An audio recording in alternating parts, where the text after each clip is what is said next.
Today, CIA Director Gina Haspel briefed President Trump on what she's learned about the killing of Jamal Khashoggi. Haspel's just returned from a fact-finding trip to Turkey, where, according to the Washington Post, she was allowed to listen to secret recordings of the murder being carried out in the Saudi consulate. The Saudis, for their part, have changed their story yet again, acknowledging today that the murder was premeditated, not, as they formerly claimed, the result of a fistfight gone wrong. And in what appeared to be a concession, the Saudi government allowed Khashoggi's son Salah and his family to leave the country after shaking hands with the king on state TV. On the final day of the Future Investment Initiative, leaders assured the financial world that the kingdom will soon be back to the usual business of making money.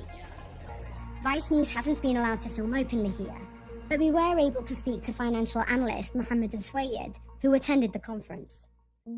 Walking around the conference, speaking to people, overhearing conversations, were people talking about the current political crisis? Well, there were some talk, but I haven't really heard it. Everybody was busy talking about the business. Everything went well, really great. A lot of people were having a good time. But the crisis isn't over yet, so there is still a risk that in the future there'll be more political instability. I think this crisis is being overplayed. I trust in our leaders. I trust in our government system. We're bothered about what happened, but we don't think that's going to affect the political situation. But there are lines coming out of Turkey every single day, and Saudi Arabia's own investigation keeps changing. Won't that have an impact on the economy and the stability of Saudi Arabia in the future? Will that turn investors away? I don't think the economy would be impacted with any of those crises at the moment. Even if blame was to go higher?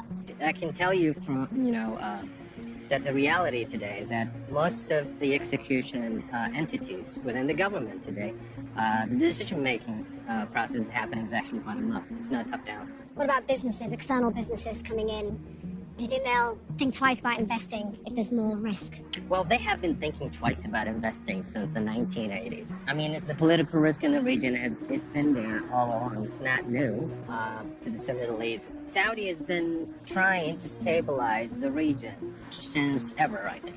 So you're saying that Saudi Arabia will be more of a stabilizing partner in the region rather than the other way? It has been a stabilizing region. I mean, just read the history. Just read the whole relationship between Saudi and the U.S.